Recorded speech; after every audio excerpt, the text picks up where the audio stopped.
Okay, what's up, guys? Welcome to the Vagabond Missions podcast. My name is Andy, and super excited to get into today's episode. We are sitting down with an amazing person. Her name is Lauren Alley. She served with Vagabond Missions for a number of years in Mobile, Alabama, and just really excited to get to hear from you, Lauren, and talk with you. And so thank you so much for being here. Heck yeah. I was excited to see how many years you were going to guess I know, did Vagabond. Was it 4? 4, yeah. 4 years. You Okay, got it. sweet. I know, I almost said 3, which that would have been like insulting, Devastation. 3 versus 4. So you served for 4 years with Vagabond Missions. We are, fellow alums of the best Catholic university ever. Not yet paying advertising partners, but maybe soon. Franciscan University. But yeah, maybe like for those of you who don't know you and don't know of your legendary status within the ministry world, and maybe like start from the beginning and tell us a little bit about you and your story, and how did you meet Jesus? How did you fall in love with Jesus? And just take us whatever you want to share. The journey. The journey. The journey. A weird journey, to be completely honest. I still feel like we're figuring that out. But I was born and raised in Oregon originally. Oh, nice. My whole family's still there, and went to a Steubenville conference. They snagged me up and decided to go to Franciscan. And then after Franciscan, moved down to Mobile, which is in Alabama, for those of you who don't know, because I definitely didn't know that. I got a call from the school, a high school down there. They were like, would you consider moving to Alabama? I asked on the phone interview where Alabama was, super embarrassing, and moved down there to teach in a high school. Wow, that's incredible. And how long were you teaching for? I taught for 6 years, ran campus ministry, and coached volleyball there. Wow. And you taught or were the campus minister to a few Vagabond missionaries who are currently or maybe recently on staff. Yes. So not going to name. No I don't names. know. Do you want to name the names or I don't no? know. Okay. Do we do that here? Let's not. What is the most embarrassing thing you could tell about Owen Kilpatrick? Oh yeah. Wait, do you actually have a good high school story for him? I mean, Owen just used to wear this like full body orange tuxedo to every pep rally, and he was like in charge of hyping the whole school up, which I don't know. It's really awkward. So, oh, that's awesome. 17, 18-year-old Owen just standing in the gym being like, come on, guys. Yes. It's like anytime I look at Owen, I know he's so grown and mature now, but that's kind of all I see when I look at Owen. We love you. Love you, Owen. Yeah, I started calling him Owie, and then he said some of the teens started calling him Owie, so that's pretty awesome. Okay, so tell me more about your... I want to just pause on the beginning part of that story. Like what your conversion or your encounter with the Lord, and like when you met Jesus or felt like maybe he became real to you. Yeah, like if you don't mind, like just like sharing a little bit about that. Or I feel like this is maybe an anticlimactic story for everyone here, but so this is actually a story. I don't remember it like all too clearly. Yeah. My mom has told me multiple times, but when I was about 7 years old, she said she was just like explaining the crucifixion. And I was like, okay, so the nails we have in the garage, they nailed him. And she's like, no, bigger. And I was like, I'm not really understanding what you're saying to me. And so she like showed me a picture. I don't remember. She said she like showed me what the nails look like. And she just said like my eyes got huge. Oh my gosh. And she was like, I could see it like in your eyes, that moment that you just like realized what Christ did on the cross. Wow. And she was like, there's just a tangible change in you. And I don't think I've ever like seen you look back. So I don't know, kind of weird story. Like I don't really remember it completely. Wow. And then I don't know. I just really, since as young as I can remember, there's just been this deep-seated.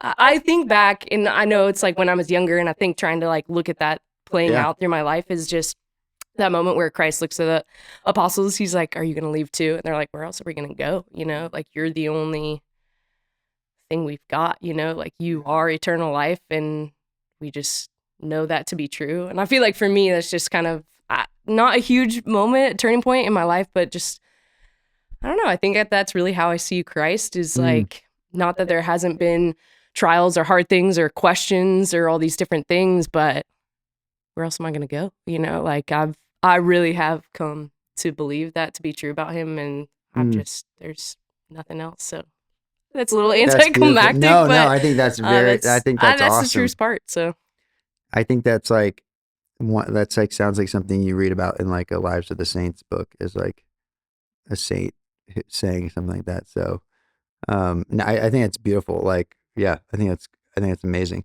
That's something I've kind of felt like, I feel like I've experienced that here in Wichita sometimes, where I don't know if it's growing up with like, Life Teen or,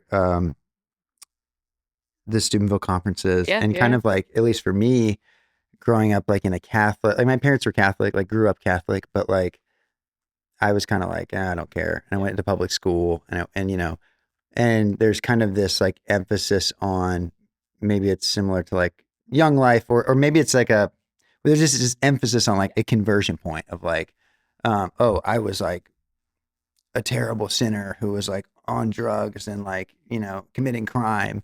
And then I had this altar call experience and like had this big conversion, and like now I'm, renewed in Christ. And I feel like it was funny because I feel like actually, I feel like Sophie is one of these people who we love, who works for Vagabond. And I remember like getting here to Wichita, where a lot of the Catholic, I think like 95% of the Catholic students are like in Catholic school, and like they grow up K through 12, like with great formation, where they're like, I've just always like my relationship with Jesus has always been taught. It's been modeled, and something I've always like, strived to grow in. And it's like, oh, like you don't have like a crazy like moment, or so. No, I think that's awesome, Lauren. I think that's super cool.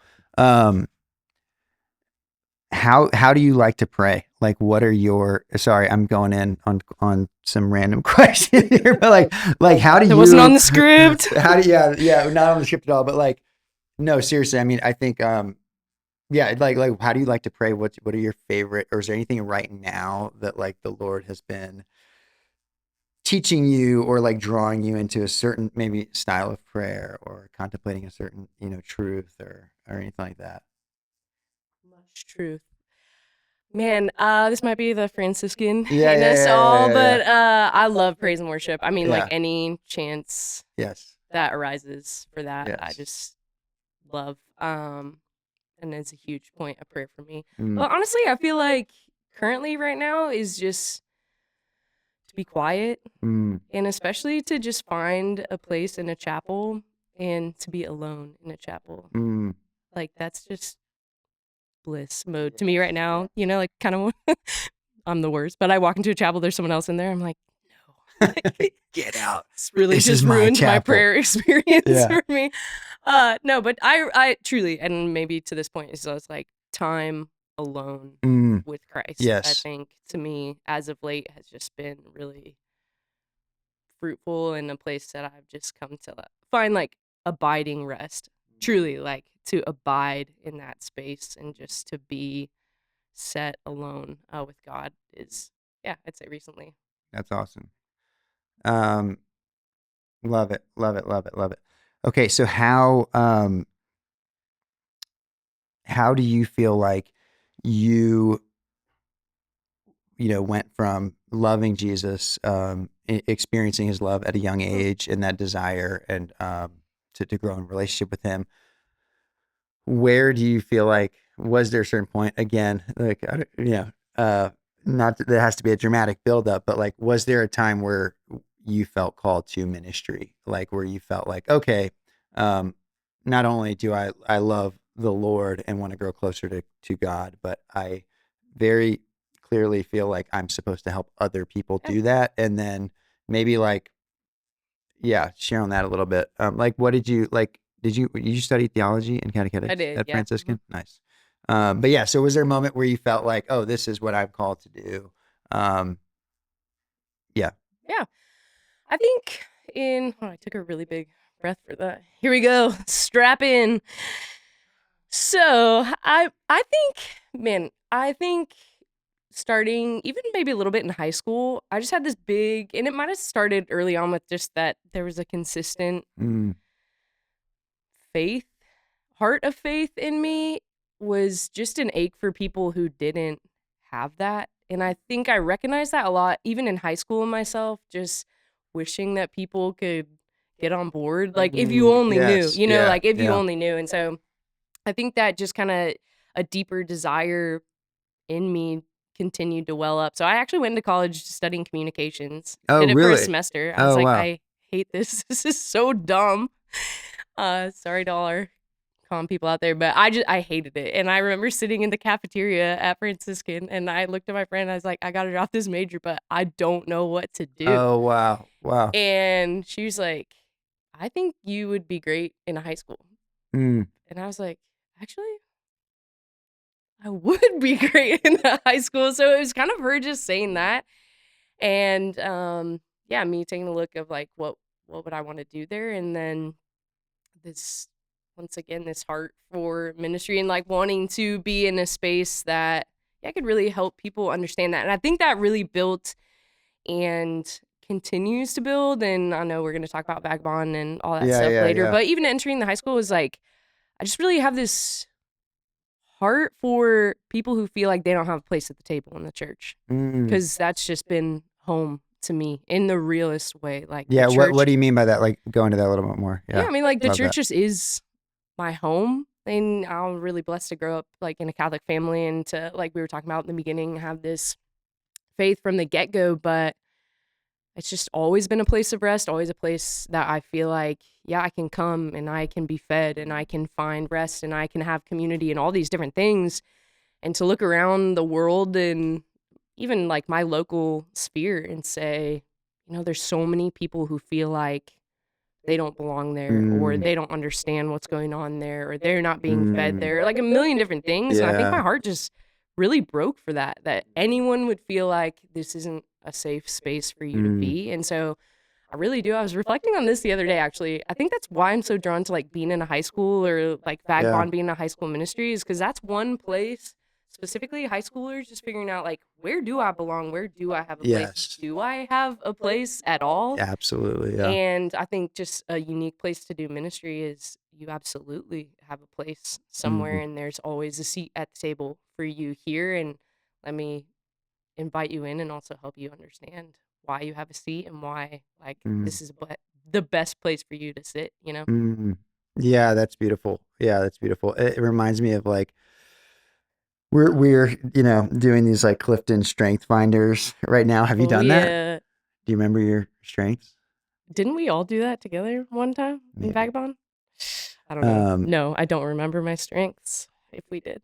No. It just like, I was like, oh, that's got to be like a few of them were like that strikes me as like connection is one of them. Like, but woo, like winning other people over and like wanting to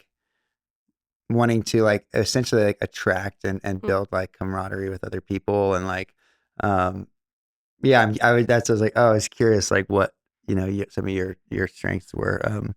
But yeah, that I can totally relate to that desire. So how, so your friend is like, you'd be great in high school.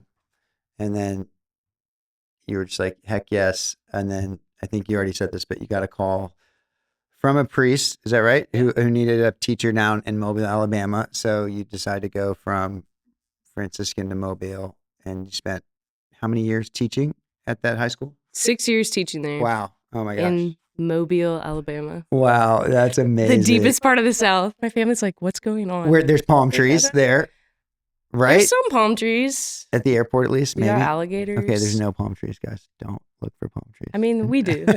Wouldn't say that's a staple of Mobile, but I was like, we have palm trees. We have palm trees. We do. Whoa, this is really cool. There's a really cool chicken place. Fuzzagli's. That's the sponsor we need here. Fuzzagli's, proud sponsor of the Vagabond Missions podcast. Anthony took me there. That was You're really cool. You're kind of saying that like it didn't change your life. It did really change my life. From you. Yeah, no, it did. So tell me about your time there, like, or maybe, tell me about the time there and some of, maybe actually just going into like that transition into Vagabond. you're teaching for 6 years at a great Catholic high school. You're making an impact. You're probably like setting yourself up for like kind of a secure, making all the big bucks teaching, like that's why people go into teaching at a Catholic high school, is like you make a lot of money, but you're set, you've got all of this kind of going. And then at some point you decide, hey, I'm going to go help start up a Vagabond Missions site in Mobile, Alabama, with Anthony. Tell us more about that. Like, what was going through your mind, your heart, your prayer, like in that season? Yeah. So full disclosure, my first year in Mobile, I hated, and I was like, gotta get out of this place. And so I was looking at doing Adore. Can I say that on a Vagabond podcast? Yeah, heck so yeah. I was looking at doing Adore. Big shout out to Adore. Big shout out. And Gordon, we're going to go see them next month. We're going to go hang out with them. This is now an Adore podcast. So, this podcast is brought to you by Adore Ministries. Also sponsored by Adore. So yeah, I was planning on going there and just like get me out of here. Wow. But a West Coast kid sliding into Southern culture. That first year was just hard. Anyway, so I was like, man, I'd much rather do inner city work, and Adore kind of I had friends there and was thinking about doing that, and God like put a hard stop, was just kind of like, really? Like what? Like, don't leave. Yeah. Wow. Made it clear. And so I was like, okay. And so I stuck around, fell in love with Mobile. Wow. Truly fell in love just with the area, with the families, with so much going on there. And then really leaned in to teaching. That first year teaching, felt so impossible. And then just kind of be like, oh man, no, this is like such a cool space to do ministry and come into my own and all that stuff. So taught for 6 years, loved it.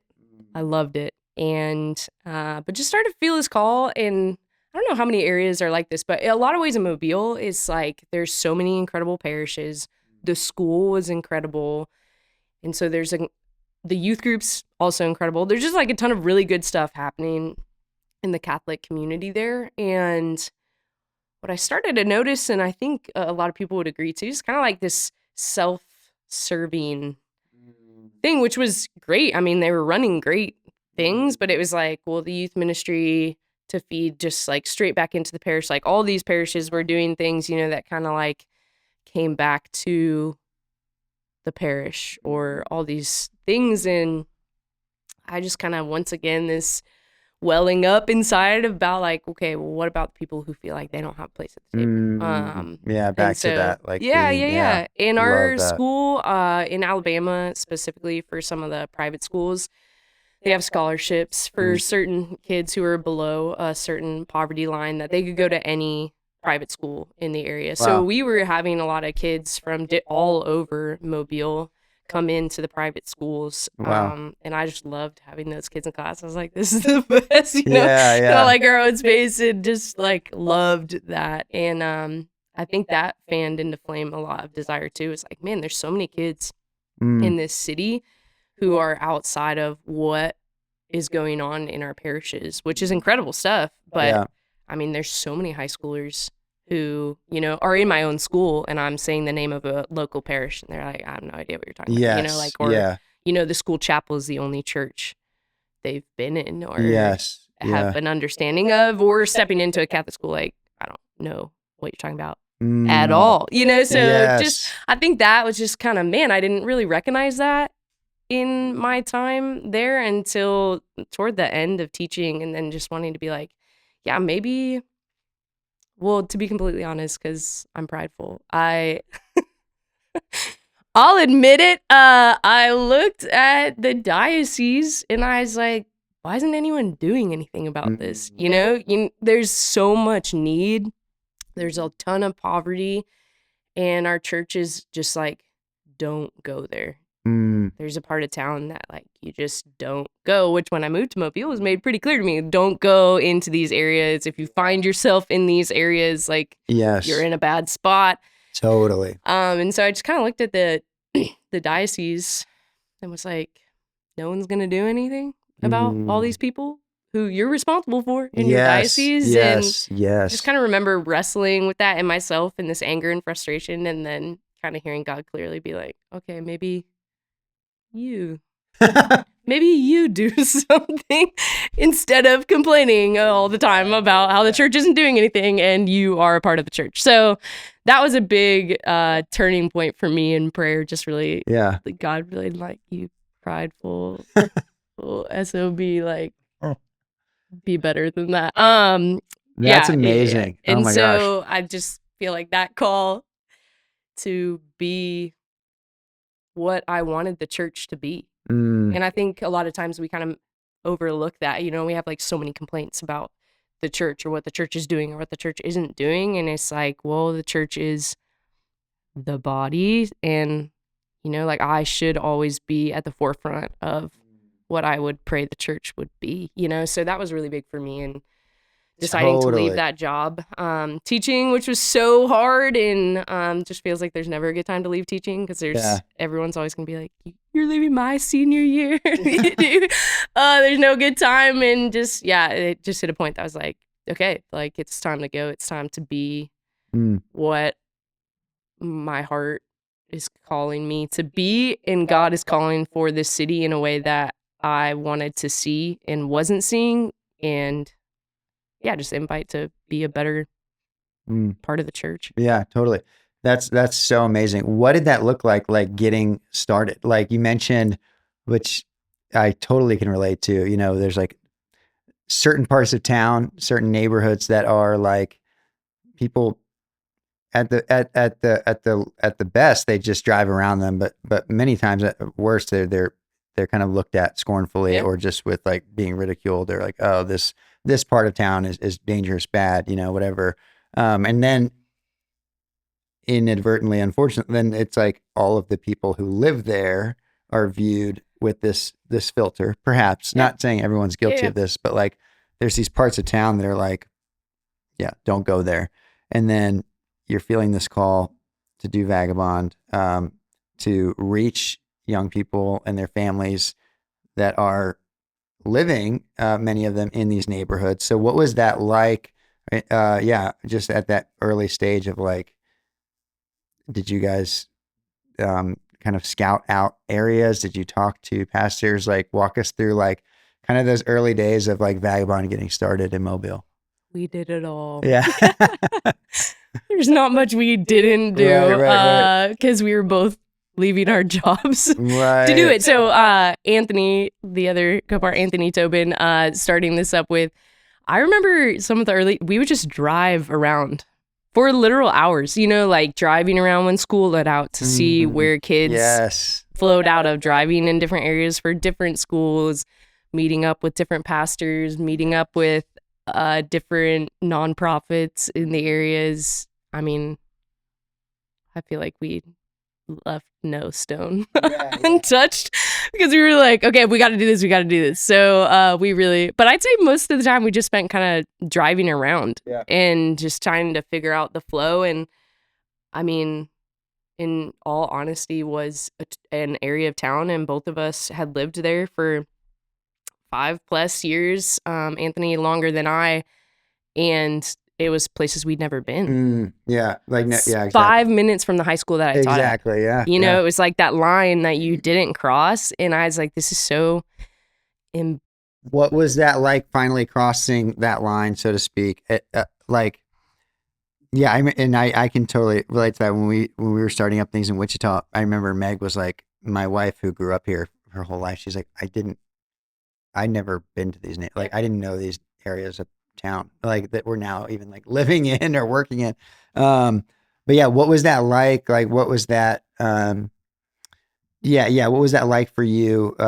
Just kind of like stepping into that. And then maybe also like as the ministry started picking up steam and you guys were really in the high schools and meeting kids, like, what did you start to learn from that experience? I think driving around in the beginning was just like, man, I just was so unaware, I guess is a great way to put that, of just the poverty that existed. so close to the school I was at, so close to where my house was, I think I really just driving around for those first few months was honestly like actually in shock at some of the, the state of the houses, or meeting with people and talking and hearing just the state of how things were in that part of town.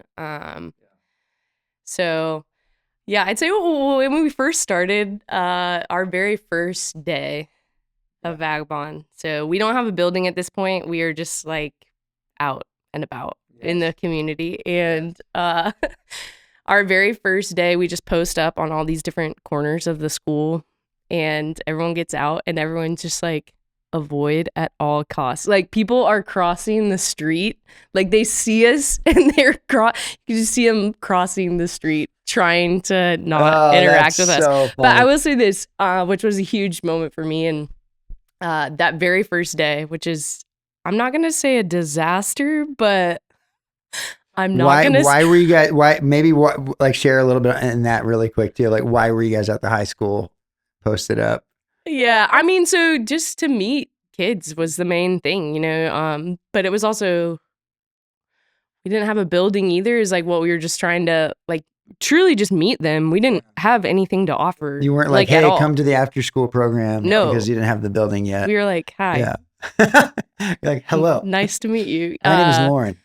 Literally, that was it. And then we would play basketball for hours and hours. That's awesome. And then the next day we got smart with some snacks and started to pull them in. But that very first day, I'm not going to say we were defeated, but it was also just every kid crossed the street, and we were just trying to like talk to them, which upon further review, would I do it different? 100%. So we're just standing out there, but I'm leaving. I'm walking away from the school, and I hear someone say, Miss Allie, which is what they call me at the high school, because the high school that I taught at, right? Yeah.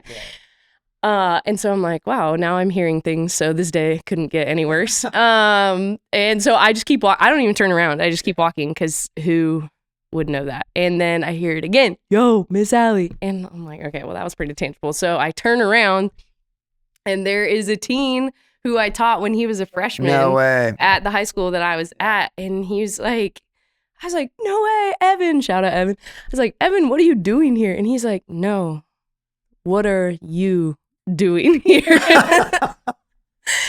in this part of town outside of this? And this is like his neighborhood where he lived? Yeah. He's like, you're in my neighborhood. Yes, because I literally was like, why are you here? And he's like, don't.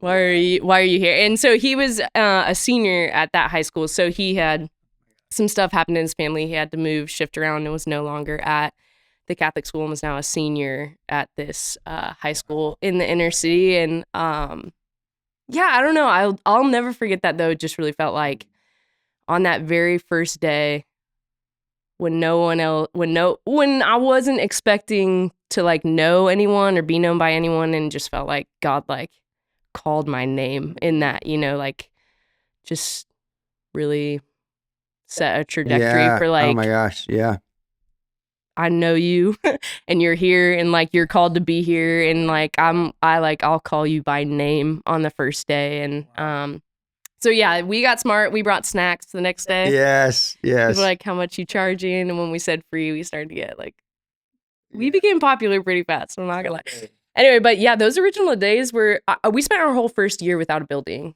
Wow. So it was just every day we would have something going on in the park. After school, we'd play basketball for 3 hours, try to gain some street cred. That's amazing. And that was the bulk of it. It was just really like getting to know and investing in the community. Like we wanted to be, and I wouldn't trade how we did that first year for anything. Like we just invested in the community and loved on people, and also were incredibly loved by people in the community, which I just, where we are at this point, or where they are at this point, I would fully credit to that first year of really becoming a part of the community and entering into people's homes or doing stuff at people's homes, because we didn't have a building, was really like where we gained any sort of traction for families too, not just the teens, but families. Yeah, totally. I mean, that's a beautiful, like, Just a beautiful,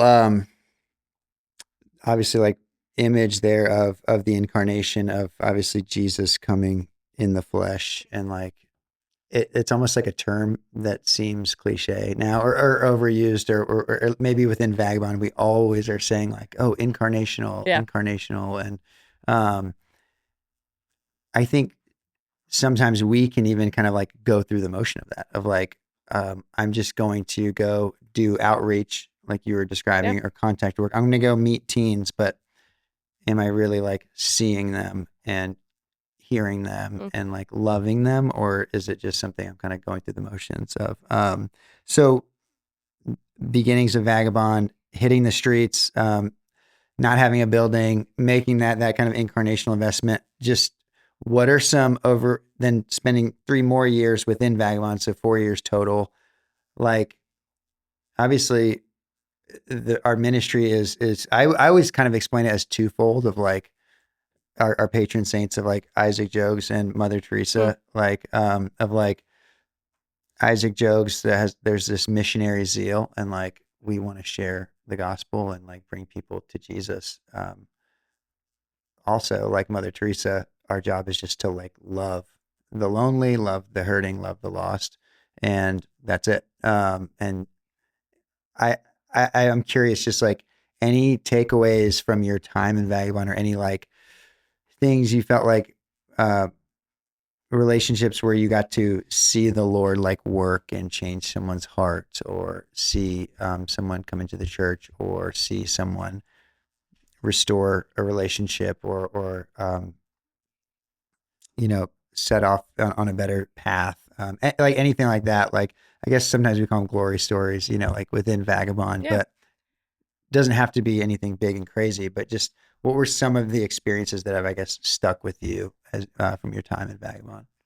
Ooh, there's a lot. There's a lot. Man, I think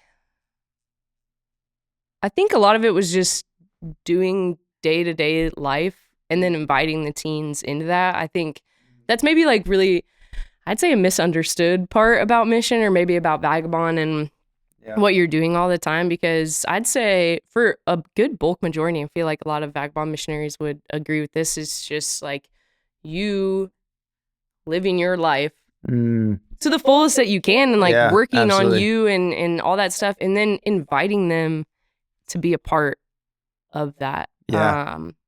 And letting that witness too, not just needing to sit and here is Jesus and here are all these things, but that they see you as a witness to, what a full and happy life looks like. Yeah, absolutely. And they see that in you. And I think all of our teens, like that's it. Like when they look at a Vagabond missionary, I'll never forget, we would go in to the schools part of what Vagabond Mobile, we would go into the public school once a week, and we would run these groups for kids who, were having a hard time at school. They felt like someone, maybe they need an extra little love during the week. It was so cool that the school let us do that. Because it wasn't, and it also wasn't like Bible study. We weren't allowed to talk about God. So we were in the public school. You can go and you can meet with these kids, but like you can't talk about God. So we had to get really creative what we're going to talk about. I'll be completely honest here. I'm not sure we ever did anything productive. Sorry to anyone, but productive in the fact that like productive. I bet that if we asked them, do you remember that thing we talked about? They'd just be like, no. But I will say they really like, you brought donuts though. They did. McDonald's, awesome. You bring us McDonald's every week. Gosh. But I do remember one girl in the group just being like, you're just the nicest person I've ever met. Wow. Like, why are you like that? Like, why are you like Something's this? Wrong with you. And they're just like, you're never mad at us. Or just all these different things. And I really do, in that moment, was like, yeah, sometimes that just is the mission, is that for the first time in their life, for a lot of them, that they're seeing someone who is striving for holiness. And when I say like striving for holiness, is like someone who's whole, someone whose life is whole because Christ has made them whole. And for a lot of the teens, if not all the teens, just haven't ever experienced that. So I think for me, within mission specifically, is just all those, just when you ask that question, it's like flooded with all these just moments of like being at the grocery store with a kid, or a kid riding in the car with you to go do some weird errand that you have to do. And them just saying like, thanks for being patient with me today. Yeah. Like, I'm sorry I was angry when I got into the car, but like, thanks for loving me where I'm at. All these, I don't know. So I feel like there's a ton of those moments, and obviously the really big glory story moments, but I would say, I think a lot of people look past that. And when they're waiting to hear what happens in Mission or Vagabond, they're like, give us the big story, which is like, we definitely have those. I could sit and talk to you about those too, but I feel like any missionary would tell you all their favorite stories are probably the ones that are just, we're striving to live our lives well, and to invite the teens into that, and just to watch the teens, come to life when they're loved, like when they're in a safe space, they come to life. And you see that at like kids who you met in juvie in like a really hard place, and then to walk alongside them, and then one day just be like running an errand and I need to get gas, will you come with me? And just to see them like light up and become a version of themselves that you've never seen, just because like they're in a safe place. I think for me, that's probably where a lot of those glory stories land. Yeah, totally. Like a lot of the unseen parts of the mission that you don't write in a newsletter, you don't like, a lot of people don't know, or if you just got up and only talked about those things, people would be like, well, that was kind of boring. Give us the big stuff. But I think it comes down to little stuff. And that kind of like beautifully reminds me of something we were just talking about this morning, but of like, I know a lot of people in Vagabond, I think you in particular, have a great like admiration and love for Father Gregory Boyle of like Homeboy Industries. But you shared something this morning about like, it's not heroic, it's human, something like that. You want to go into that a little bit of just kind of like, just go into that a little bit if you would. Like, do you want to talk about that? And like, I have to stop myself from trying to talk about it. I'll talk, then you can talk. I mean, he says, and I honestly don't even really remember the context aside from, he was really talking about when you stand on the margins, when you're willing to enter into that place, a lot of people think it's this big, crazy. Totally. Oh my gosh. And we heard that so much starting out the mission. I don't know if you guys did too, but people who were like, I could never. Totally. And it's only from white people. Sorry. I mean, or like typically, I feel like it's like. It really was just like if it's coming from white people, it's like, you're a hero. But then like when you go into like another community, it's like, actually, there are people already here doing it. Yep. And they're like, plenty of people. Why are the white people here? There's like, sorry, I didn't mean to make it not always a racial thing, but I feel like it's like from that comfortable place, people are like, oh my gosh, like you're amazing. Yeah. Sorry, I didn't mean to jump in. No. And I feel like that's honestly where we got a ton of our beginning donations too. We're from people who are like, this is so necessary. We could never. So we'll give you the money to do it, which we needed and which was incredible. But I think we were always like pretty upfront too of like, okay, but we hope at some point you come and join us too, because you can be a part of that, in a way. And so, back to Father Gregory's quote, it's not a heroic thing to go stand on the margins or to go into these places that need the gospel or need people to love on other people. Like that is just the most basic human thing, that is community, that is compassion, that is the gospel. Like that's the whole call. And I was actually thinking about the other day, even to, in scripture, just being like, okay, you love those people who love you, like, good job, question mark, like, congrats on that. But this, I mean, can you maybe not love the people who hate you, but in the context of like, can you love the people who you're afraid to love? Can you go into the places like that? That is the call of the church, So again, I think a lot of people are like, it's this crazy heroic thing that you do and I could never do it. And like, man, you can never like give a kid a safe space in your car while you go get gas and let them talk about your day, you know, like it's not heroic. It's just like the human thing. Like you also want to sit in someone's car and feel safe and have a good conversation, you know. It's just like so human. So yeah, no heroics here. Yeah. And I feel like most people in mission, vagabond or not, would say the same. Like, there's nothing heroic about what I'm doing. Yeah, it reminds me of CT Stud, who's like an English. He was an English like cricket player who had this big conversion, and like the late 19th, early 20th century. But he had the quote that was like, which I mean, in some regard, this sounds like opposite of what we're talking about. This sounds like, wow, look how cool I am. But he had the quote that Bob used to say a lot was like, some people want to work within near the sound of chapel bells. I would rather run a rescue shop in the yard of hell or something. And he was like this BA, like very extreme, you know, went to Africa, went to Asia, like hardcore, right? But one of his famous writings as well was all about this concept of sacrifice. And that when we say, nope, sorry, that was not CT Stud. This is a different guy who was also a missionary in Africa. I think his name was Livingston. I think his name was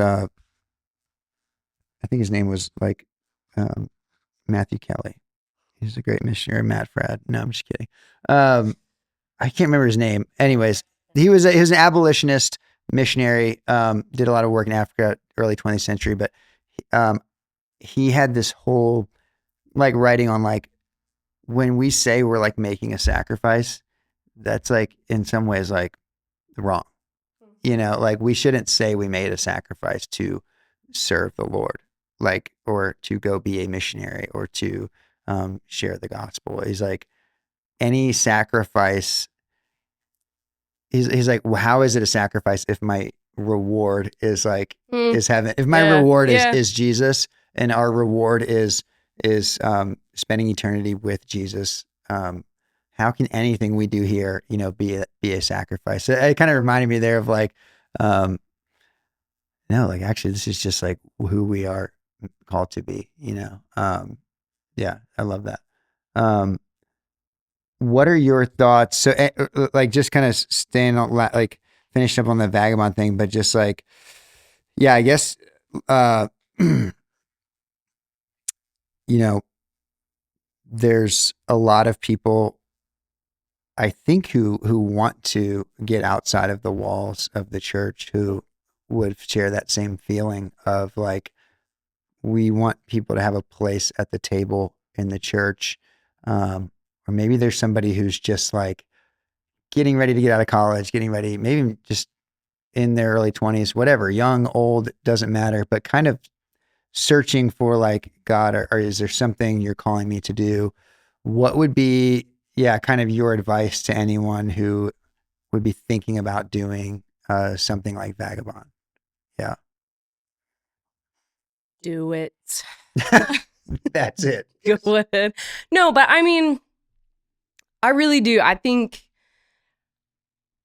a lot of people have this stigma around, especially in inner city mission, you know, and I think that's why it's like Vagabond is such, I really do believe, and that's why I was a part of it. So it's not biased because I was a part of it. It's why I was a part of it is it's just doing such boots on the ground work in the church that I just haven't seen being done anywhere else in the country, which again is why I wanted to be a part of it. I'm not just saying that because I was a part of it. I think I realized the depths of that when I actually became a part of it. But I will say, if you want, let me stop you there. I want to hear more about that because I love that. Why? How is it different? Well, I don't want to like juxtapose us against other beautiful, amazing we're sponsored missions. by Adore, so But when you say like no one else is doing it similar, like, or that boots on the ground effort of like, I guess what would you say? Like, how is this different than how is Vagabond different than like maybe a homeless ministry that's kind of feeding homeless people, because there are a lot of Catholic charities, you know, there are a lot of like ministries that are just maybe serving the homeless with services and needs, felt physical needs. And then there's also like, I think a lot of people think we're like a homeless ministry, you know, they're like, oh, you guys work with homeless. So one, like kind of the homeless ministry, social services, felt needs. And then two, another one I think we could be easily kind of confused with is like street preaching or like street evangelization, where we set up like a table and just like hold a sign and we're in downtown, like, which I actually kind of want to start doing, because like, I'm like, let's go. Yeah, let's do it. But how would you maybe differentiate Vagabond and our work between those two things? Yeah.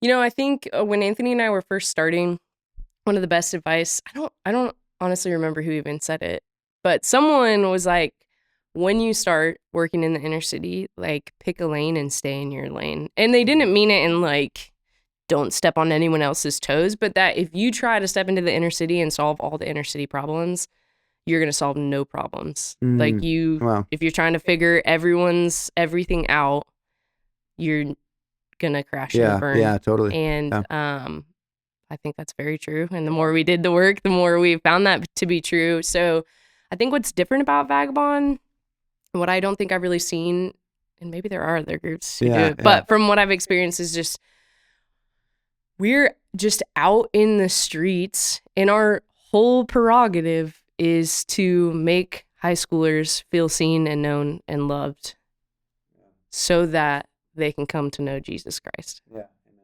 Period. You know, so will we give you food along the way because that's just like necessary to you as a person? Yeah. Absolutely. You know, like, are we going to go on a bunch of fun trips? Are we going to get you out of your neighborhood so you can experience that? Absolutely. Like, we're going to do a ton of stuff, but like, that is the lane and that's what we stay in. And, you know, there's a lot of things that go into that, obviously. And every Vagabond site has a million different things that they're doing to help with that, to help families, to put kids in a great spot. I mean, I think it was John Bosco who's like, don't try to preach if they're hungry. Yeah, totally. Kind of deal. So, you know, like, give them food because they're hungry. But also, like, giving them food is not our main mission. And I'd go to say, I don't think any teen would tell you that. If you're like, what does the underground do? I don't think they're going to be like, they're a food cert. Like, no one would tell you that because like, that's not the core of the mission. So I'd say what's kind of unique about us is like, that is the mission. And a lot of other groups are, you know, tied just to a specific parish or just to a specific place, and it's like, no, I mean, we're in the streets, seeing, knowing, loving teens so that they can come to know Jesus Christ. Period. So I feel like that's really what makes it unique, and we'll do a bunch of stuff on the side, but I'm not sure I've really ever experienced anyone else doing work that's so specific to that mission and holding on to that mission and not just being like confined to a space that kids can come to. It's like Vagabond's just anywhere the need is in the city itself. That's awesome. I love that. And I realized in asking that question, I was interrupting your answer to the other question. I think of like someone who's, I know, I was like, wait a minute. No, that I love that. Thank you for hitting on that. That I think going back, the other question is kind of like, if someone was interested after, you know, maybe hearing about Vagabond, about how they could serve, like, what would your advice to somebody like looking into it be? Yeah, I'd say if there's any just like part of your heart that really is like, man, I see the need in the church for that. And I believe that that's how the church should be. Just, I'm not gonna just do it. I mean, truly, I don't mean that in any sort of way, but like, I really, that's how it started out for me. Was like, I looked at the church and I love the church. And I was like, I want the church to like so clearly heed Christ's call to be out in the highways and the byways. Like, I I want to see that in the church, and then to look at myself and be like, okay, well then God placed that on my heart for a reason, and like I have the ability to do that. And again, I think a lot of people are like, I would love to see that, but I can't. And it's like not true. You know, again, it's not heroics, it's humanity. Like, do you feel that desire to make the church a place that's on the margins at all times? Okay, then be a member of the church who is on the margins at all times, you know? And I don't think you have to be a missionary to do that, first of all. I think that's just the call of the church, and anyone who belongs to the church should be out on the margins. But I think in a really unique way, if there's any sort of tug in your heart that, man, like, I'd love to see the church alive in that way, and I could be a part of that, is just, I don't think there's any other place like Vagabond to be able to bring that mission to life in the church. That's awesome. Yeah. Wow. Awesome. Well, thanks, Lauren. This has been awesome. I think this has been so fun. You are such a gift, obviously, not only to Vagabond, but just to the church. And we're so grateful for the time that you served in Vagabond and everything you've done. And I know there's so many of those teens and young people in Mobile that are grateful for you. And so, yeah, thanks for coming by today. And thanks for having me. Yeah, we'll do it again soon. Yay. Awesome.